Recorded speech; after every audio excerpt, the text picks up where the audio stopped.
મોરબીના મચ્છુવન ડેમ થયો ઓવરફ્લો, 2 ઇંચથી વહી રહ્યા છે નવા નીર. મોરબી જિલ્લા માટે રાહતના સમાચાર આવ્યા છે. જિલ્લાના મુખ્ય જળસ્ત્રોતમાં મચ્છુવન બંધ ચોમાસાની મહેરથી સંપૂર્ણપણે ભરાઈ ગયો છે અને હાલમાં 2 ઇંચથી ઓવરફ્લો થઈ રહ્યો છે. ચોટીલા અને બંધના ઉપરવાસમાં આવેલા કેચમેન્ટ વિસ્તારમાં થયેલા ભારે વરસાદને કારણે બંધમાં નવા નીરની આવક ચાલુ રહેતા તે તેની ક્ષમતા કરતાં વધુ ભરાયો છે. આ સમાચારથી સમગ્ર પંથકના ખેડૂતો અને નાગરિકોમાં ખુશીની લાગણી છવાઈ છે, કારણ કે આ પાણીનો ઉપયોગ સિંચાઈ અને પીવાના પાણી માટે થઈ શકશે. બંધના નિયંત્રણ કક્ષ દ્વારા મળેલી માહિતી મુજબ મચ્છુવન બંધની જળસપાટી છલકાઈ રહી છે અને વધારાનું પાણી નીચાણવાળા વિસ્તારો તરફ વહી રહ્યું છે.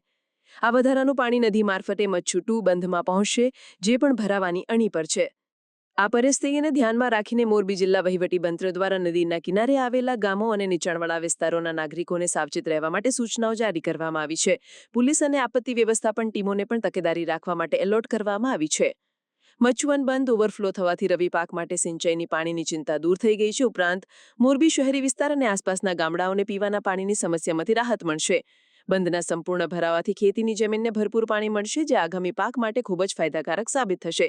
સ્થાનિક આગેવાનો અને ખેડૂત નેતાઓએ સરકાર અને વહીવટીતંત્રનો આભાર માન્યો હતો અને આશા વ્યક્ત કરી હતી કે બંધના પાણીની સુવ્યવસ્થિત સંચાલન કરવામાં આવશે.